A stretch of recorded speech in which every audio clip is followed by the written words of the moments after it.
दोस्तों, अगर टाइटल और थंबनेल देखकर आपको लग रहा है कि ये वीडियो सिर्फ फुटबॉल फैंस या फिर क्रिस्टियानो रोनाल्डो के फैंस के लिए है, तो ऐसा बिल्कुल नहीं है। बल्कि ये वीडियो उन सभी आम मेहनतकश लोगों के लिए एक इंस्पिरेशन है जो पूरी दुनिया में नाम कमाना चाहते हैं। ये वीडियो सबूत है कि ग्रेटनेस के लिए कोई शॉर्टकट्स नहीं होते, बल्कि पर्दे के पीछे कैमरे से दूर कड़ी लगन और मेहनत, बहुत सारी मेहनत होती है। दोस्तों, आज की इस वीडियो में जानिए कि कैसे एक गरीब माली का बेटा दुनिया का सबसे महंगा फुटबॉल प्लेयर बन गया। नमस्कार और स्वागत है आपका द मिस्टिका लैंड की इस नई वीडियो में। ये है दुनिया का सबसे बेहतरीन फुटबॉल खिलाड़ी, नाम है क्रिस्टियानो रोनाल्डो। आप में से कई शायद इन्हें ना जानते हों, लेकिन क्रिस्टियानो रोनाल्डो को फुटबॉल पसंद करने वाले सभी लोग भगवान से कम नहीं मानते। आप सभी को ये जानकर झटका लगेगा कि रोनाल्डो फुटबॉल खेलकर सालाना 700 करोड़ रुपए से भी ज्यादा कमाते हैं। जी हाँ, 700 करोड़, वो भी एक साल में। लेकिन आप ये नहीं जानते कि शोहरत के शिखर पर बैठे इस शख्स का बचपन टपकती टिन की छत के नीचे गुजरा था। आज मैं आप सभी को क्रिस्टियानो रोनाल्डो की जिंदगी के उन पहलुओं के बारे में बताऊंगा जिनके बारे में शायद आपको जानकारी ना हो। सबसे पहले जानते हैं कि क्रिस्टियानो रोनाल्डो कौन है। इनका जन्म 5 फरवरी 1985 को पुर्तगाल के शहर अंचल में हुआ। क्रिस्टियानो रोनाल्डो का पूरा नाम क्रिस्टियानो रोनाल्डो दोस सैंटोस है। रोनाल्डो के पिता अमेरिकन एक्टर और फिर बाद में प्रेसिडेंट बने रोनाल्ड रीगन के बहुत बड़े फैन थे। उन्हीं के नाम पर उन्होंने अपने बेटे को रोनाल्डो नाम दिया। क्रिस्टियानो पुर्तगाल के नागरिक हैं और फिलहाल जुवेंटस फुटबॉल क्लब की तरफ से खेलते हैं। रोनाल्डो पुर्तगाल की नेशनल फुटबॉल टीम के कैप्टन भी हैं। आज क्रिस्टियानो रोनाल्डो की कमाई इतनी ज्यादा है कि वे अरबों के बंगलों में रहते हैं, दुनिया के सबसे महंगी गाड़ियों में सफर करते हैं। लेकिन आप सभी को ये बात जानकर हैरानी होगी कि हमेशा से क्रिस्टियानो रोनाल्डो की जिंदगी ऐसी नहीं थी। रोनाल्डो का यहाँ तक पहुँचने का ये सफर किसी फिल्म की कहानी से कम नहीं था। अपने बचपन के दिनों में रोनाल्डो टिन वाली छत के घर में अपने पूरे परिवार के साथ रहा करते थे। रोनाल्डो के परिवार में उनके अलावा माता पिता, 2 भाई और एक बहन भी थी। एक साधारण से परिवार में जन्मे रोनाल्डो के पिता पुर्तगाल में ही नगर निगम में माली का काम किया करते थे।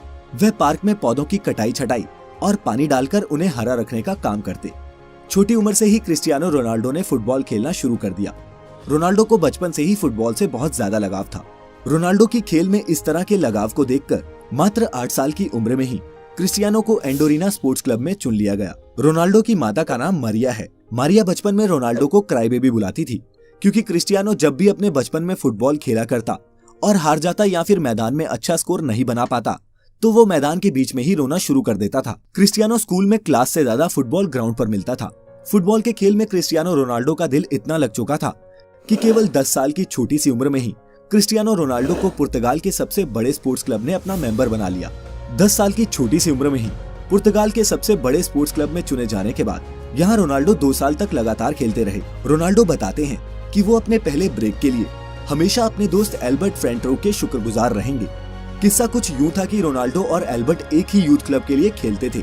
एक दिन जब स्पोर्टिंग लिस्बन के ऑफिशियल्स उनके ट्रायल लेने आए, तो उन्होंने साफ कहा कि जो भी ज्यादा गोल करेगा उसे हम अपनी एकेडमी में एडमिशन देंगे। रोनाल्डो की टीम ये मैच 3-0 से जीत गई, जिसमें पहला गोल रोनाल्डो ने और दूसरा गोल उनके ही दोस्त एल्बर्ट ने मारा। वो तीसरा गोल था जिसने सबको इम्प्रेस कर दिया। दरअसल तीसरे गोल के वक्त एल्बर्ट बॉल को अकेले ही गोलकीपर के पार लेकर जा चुका था। गोल के लिए सिर्फ उसे फुटबॉल को हल्का सा पुश करना था, लेकिन उसने गोल नहीं किया, बल्कि रोनाल्डो को पास किया, जिससे रोनाल्डो ने ये गोल मारा और एकेडमी में एडमिशन भी पाया। जब रोनाल्डो ने अपने दोस्त से पूछा कि उसने ऐसा क्यों किया, तब एल्बर्ट ने जवाब दिया कि रोनाल्डो उससे बहुत बेहतर फुटबॉल खिलाड़ी है। एल्बर्ट और रोनाल्डो की दोस्ती इस इंसिडेंट के बाद मजबूत हो गई और वो आज तक दोस्त हैं। रोनाल्डो का अच्छा खेल देखने के बाद स्पोर्टिंग लिस्बन के बड़े अधिकारियों ने क्रिस्टियानो रोनाल्डो को 15 पाउंड में साइन कर लिया। ये क्लब पुर्तगाल की राजधानी लिस्बन में था और इसी कारण रोनाल्डो को 12 साल की उम्र में ही अपने पूरे परिवार का साथ छोड़कर पुर्तगाल की राजधानी लिस्बन में रहने जाना पड़ा। अपने परिवार को छोड़ के जाने का रोनाल्डो को बहुत ज्यादा दुख हुआ। जब रोनाल्डो 15 साल का हुआ, तब इनके माता पिता को पता चला कि रोनाल्डो के दिल में परेशानी चल रही है। जब रोनाल्डो को डॉक्टर के पास ले जाया गया, तो पता चला कि क्रिस्टियानो रोनाल्डो के दिल में एक बड़ी गड़बड़ी है। इसी कारण से डॉक्टर ने रोनाल्डो को ज्यादा दौड़ धूप और फुटबॉल खेलने से मना कर दिया। डॉक्टर ने बताया कि या तो रोनाल्डो के दिल की सर्जरी करनी होगी या फिर उन्हें हमेशा के लिए फुटबॉल खेलना बंद करना पड़ेगा। 8 से 10 घंटे फुटबॉल फील्ड में बिताने वाले क्रिस्टियानो रोनाल्डो को फुटबॉल ना खेलना कतई मंजूर नहीं था। इसी कारण उन्होंने दूसरा विकल्प चुना और डॉक्टर से अपने दिल की सर्जरी करने को कहा। इस सर्जरी में जान जाने का भी खतरा था। सर्जरी से रिकवर होने के बाद रोनाल्डो फिर से फुटबॉल खेलने के लिए तैयार हो चुके थे। इसी बीच क्रिस्टियानो रोनाल्डो के जीवन में एक बहुत बड़ा दुख आया, जब शराब पीने की लत के कारण उनके पिता की मृत्यु हो गई। इस घटना ने रोनाल्डो को हिलाकर रख दिया, क्योंकि रोनाल्डो अपने पिता के ही सबसे ज्यादा करीब थे। शराब की वजह से पिता की मौत के कारण आज तक कभी भी क्रिस्टियानो रोनाल्डो ने शराब को हाथ तक नहीं लगाया। उनके पिता ही घर के इकलौते कमाने वाले सदस्य थे, जिनके चले जाने के कारण क्रिस्टियानो रोनाल्डो के घर की आर्थिक स्थिति बहुत ज्यादा खराब होने लगी। रोनाल्डो की मां मारिया को दूसरों के घरों में जाकर खाना बनाकर अपने परिवार का गुजारा करना पड़ रहा था, लेकिन रोनाल्डो ने इन सभी तरह की परेशानियों से जूझते हुए अपने फुटबॉल के खेल को जारी रखा। लगातार कठिन परिश्रम के दम पर आगे जाकर क्रिस्टियानो रोनाल्डो एक अच्छे खिलाड़ी के तौर पर उभरे। क्रिस्टियानो रोनाल्डो ने अपना पहला क्लब मैच 17 साल की उम्र में खेला। अच्छा खेल खेलने के कारण इस गेम से क्रिस्टियानो रोनाल्डो को बहुत फायदा हुआ। सन 2003 में 18 साल की उम्र में रोनाल्डो को English football club Manchester United ने 17 मिलियन अमेरिकी डॉलर में साइन किया। इसी के साथ क्रिस्टियानो रोनाल्डो दुनिया के सबसे महंगे टीनेजर फुटबॉल खिलाड़ी बन चुके थे। हालांकि मैनचेस्टर यूनाइटेड में उन्होंने जर्सी नंबर 28 की मांग की थी, लेकिन उन्हें नंबर 7 मिला, जो अभी भी उनकी जर्सी का नंबर है। मैनचेस्टर यूनाइटेड ज्वाइन करने के बाद रोनाल्डो ने FA कप में जीत के साथ शुरुआत की और फिर लगातार 3 premier league titles, 1 champions league title और 1 फीफा क्लब वर्ल्ड कप भी टीम को जिताया। 2009 में रियल मैड्रिड ने क्रिस्टियानो रोनाल्डो को मैनचेस्टर यूनाइटेड से 132 मिलियन डॉलर देके अपनी टीम में शामिल कर लिया। ये किसी भी खिलाड़ी के लिए तब तक का सबसे एक्सपेंसिव फुटबॉल एसोसिएशन ट्रांसफर था। रियल मैड्रिड का ये कॉन्ट्रैक्ट 2009 से 2015 तक का था और इस दौरान भी रोनाल्डो की गेम का लेवल और उनकी शोहरत बढ़ती ही गई।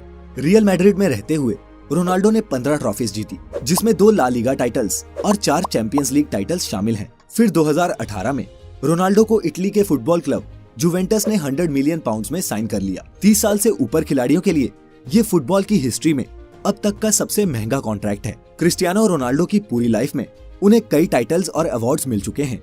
2015 में पोर्चुगीज फुटबॉल फेडरेशन ने उन्हें best Portuguese football player of all time का खिताब दिया। 2016 और 17 में रोनाल्डो वर्ल्ड के हाईएस्ट पेड एथलीट थे। वो टाइम मैगजीन की 100 most influential people in the world की लिस्ट में भी शामिल हो चुके हैं। रोनाल्डो एकमात्र ऐसे फुटबॉल खिलाड़ी हैं जिन्होंने 5 चैंपियंस लीग टाइटल्स जीते हैं, 2 मैनचेस्टर यूनाइटेड के लिए और 3 रियल मैड्रिड के लिए। लेकिन इतना पैसा और नाम कमाने के बाद आप सभी को ये जानकर बहुत हैरानी होगी कि क्रिस्टियानो रोनाल्डो अपनी फुटबॉल की कमाई सिर्फ अपने ऊपर ही खर्च नहीं करते, वह अपने पैसों को सामाजिक कल्याण के लिए भी खर्च करते हैं। कहा जाता है कि क्रिस्टियानो रोनाल्डो अकेले अपने दम पर एक अनाथ आश्रम चलाते हैं, जिसमें 600 से ज्यादा बच्चों का खर्चा वे खुद उठाते हैं। नवंबर 2012 में रोनाल्डो ने अपना गोल्डन बूट ऑक्शन किया था और इस ऑक्शन से हुई 13 करोड़ रुपए की कमाई को रोनाल्डो ने गीजा में स्कूल्स बनाने के लिए डोनेट कर दिया। क्रिस्टियानो रोनाल्डो सिगरेट शराब से दूर रहते हैं और उन्होंने अपने शरीर पर टैटूज सिर्फ इसलिए नहीं बनवाए क्योंकि वो एक रेगुलर ब्लड डोनर हैं। ये कमाल का शख्स दुनिया का सबसे महंगा खिलाड़ी होने के साथ साथ दुनिया के कुछ सबसे रईस लोगों में भी शुमार है। आज क्रिस्टियानो रोनाल्डो की सफलता उस मुकाम तक पहुंच चुकी है जहां पहुंचना हर एक खिलाड़ी का सपना होता है। किसी ने सही कहा है कि जब आपका सिग्नेचर ऑटोग्राफ में बदल जाए तो उस दिन समझ जाइएगा कि आप सफलता के मुकाम को छू चुके हैं। आप जिस भी फील्ड में हैं, कड़ी लगन और मेहनत करके आप भी सफलता के शिखर तक पहुंच सकते हैं। क्रिस्टियानो रोनाल्डो की जिंदगी से हम यही सीखते हैं। इसी संदेश के साथ इस वीडियो को खत्म करते हैं। अगर आप सभी को क्रिस्टियानो रोनाल्डो की जिंदगी से कुछ इंस्पिरेशन मिली हो तो इसे अपने दोस्तों और परिवार के साथ जरूर शेयर करें। कोई सुझाव या शिकायत हो तो नीचे कमेंट करिएगा। चैनल अभी तक सब्सक्राइब नहीं किया है तो अभी इसे सब्सक्राइब कर लें और नोटिफिकेशंस भी ऑन कर लें ताकि वीडियो आते ही आप तक नोटिफिकेशन पहुंच जाए। लाइक करें हमारा Facebook page the Mystica land ऐसी सभी इंटरेस्टिंग वीडियोस के लिए। फिलहाल आज के लिए इतना ही। अब हमें इजाजत दें। आपका बहुत बहुत शुक्रिया।